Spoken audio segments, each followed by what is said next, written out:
بہت سے کردار کر رہے ہیں، اور تاریخ ان کے بارے میں کیا لکھے گی اور اعجاز الحسن صاحب اور مظاہر اکبر نقوی کے بارے میں کیا لکھے گی یہ آپ خود دیکھ لیں گے، آنے والا وقت آپ کو بتا دے گا۔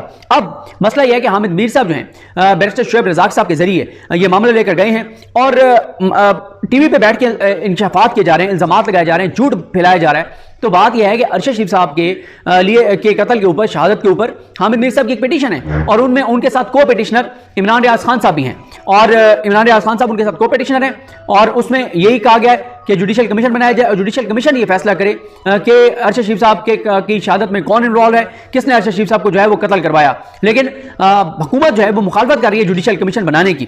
تو اگر ارشد شریف صاحب کے قتل میں، شہادت میں عمران خان، جنرل فیض اور مراد سعید ہیں، تو یہ تو بیسٹ موقع ہے، آپ عامر فاروق صاحب سے جوڈیشل کمیشن بنوائیں اور اوپن ٹرائل کروائیں، لائیو دکھائیں، تاکہ عمران خان منطقی انجام کو پہنچے، مراد سعید منطقی انجام کو پہنچے، جنرل فیض منطقی انجام کو پہنچے۔ لیکن یہ سب چیزیں کسی اور وجہ سے ہیں، اور یہ اصل معاملے سے، مدعے سے توجہ ہٹانے کے لیے ہے۔ عامر فاروق صاحب نے، شعیب رزاق صاحب نے، بیرسٹر شعیب رزاق صاحب نے بہت زبردست دلائل دیے، اس پر فیصلہ محفوظ کیا ہوا ہے، اور آج تک عامر فاروق صاحب نے وہ فیصلہ نہیں سنایا کہ جوڈیشل کمیشن بن سکتا ہے نہیں بن سکتا، وہ بنا رہے ہیں یا نہیں بنا رہے۔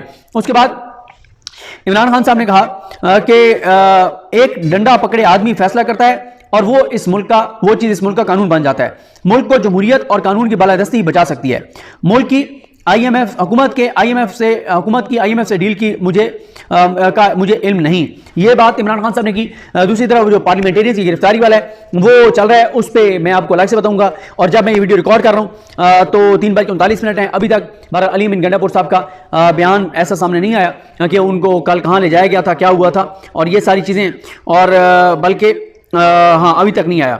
اور اس لیے اب آگے چلتے ہیں۔ جو عمران خان صاحب کو پہلے کیس میں سزا سنانے والے جج ہمایوں دلاور، جن کا معاملہ 3 بار اسلام آبادی کورٹ میں آیا تھا، تینوں بار عامر فاروق صاحب نے ان کے پاس بھیجا تھا، ہمایوں دلاور صاحب کے پاس، انہوں نے توشہ خانہ فوجداری کیس میں عمران خان کو سزا سنائی تھی، ادھر انہوں نے سزا سنائی، ادھر عمران خان صاحب کو جو ہے وہ زمان پار سے گرفتار کر لیا گیا، اور جس طرح سے گرفتار کیا گیا وہ آپ سب کو یاد ہے۔ تو ان کے زمین کے معاملات تھے، 2 نمبری تھی، ان کے وارنٹ کی گرفتاری اور ان کے والد کے جاری ہو گئے۔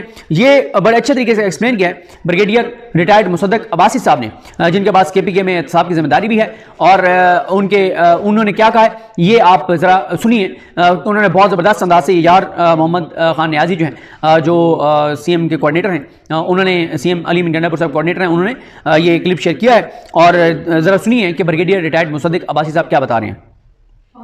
بسم اللہ الرحمن الرحیم۔ Brigadier Muhammad Musaddiq Abbasi, special assistant to chief minister on anti corruption. آج کا کیس ہمارا ایلیٹ سوسائٹی کے خلاف ہے جو کہ بنو میں ہے، اور یہ کیس ہمارا دلاور خان ولد غلام محمد، ان کے بیٹے ہمایوں دلاور، صادق دلاور اور رجسٹرار تاج ولی کے خلاف ہے۔ 1976 میں دلاور خان نے سینئر سول جج کے سامنے ایک کیس جس میں ان کے خلاف غلام حسن عرف کالا کے خلاف کیا کہ کیونکہ اس زمین پہ میرا قبضہ ہے لہذا یہ زمین جو ہے میرے نام کی جائے۔ یہ ماضی زمین ہے، ماضی زمین اس کو کہتے ہیں جہاں سے دریا پیچھے چلا جاتا ہے، اس کو شاملات بھی کہتے ہیں، اور ریور پروٹیکشن ایکٹ سیکشن 3 کے تحت اس ماضی زمین کے 200 فٹ کے ایریا تک آپ کسی قسم کی کنسٹرکشن نہیں کر سکتے۔ آپ کو اگر مالکانہ دیا بھی جاتا ہے تو آپ اس میں صرف کاشت کر سکتے ہیں۔ 1980 میں کورٹ نے آرڈر پاس کیا، اور جب آرڈر پاس ہوا تو یہ 176 کنال زمین جو ہے دلاور خان کے نام کر دی گئی۔ یہاں پہ ہر چیز بالکل یہاں تک لیگل ہوئی۔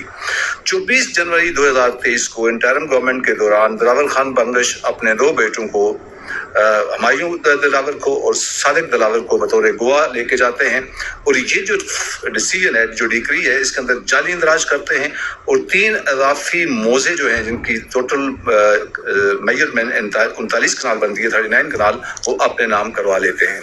اب یہ ٹوٹل 199 کنال اور 16 مرلے شاملاتی زمین ہے، ماضی زمین ہے، جو اس سوسائٹی کا حصہ بنا دی گئی ہے، جس کی مالیت تقریباً 1.5 ارب کے قریب بنتی ہے۔ دوسرا جو این او سی دی گئی ہے، ہم اس کے خلاف بھی کارروائی کر رہے ہیں، کیونکہ پبلک ایٹ لارج کو چیٹ کیا گیا، ٹاؤن والوں نے این او سی نہیں دینی چاہیے تھی، بیکاز یہ سوسائٹی جو ہے وہ ہے ماضی زمین کے اوپر ہے، شاملات کی زمین کے اوپر ہے۔ ایف آئی آر درج ہو چکی ہے، ایرسٹ وارنٹ ہمیں چاروں کے چاروں مجرموں کے مل چکے ہیں۔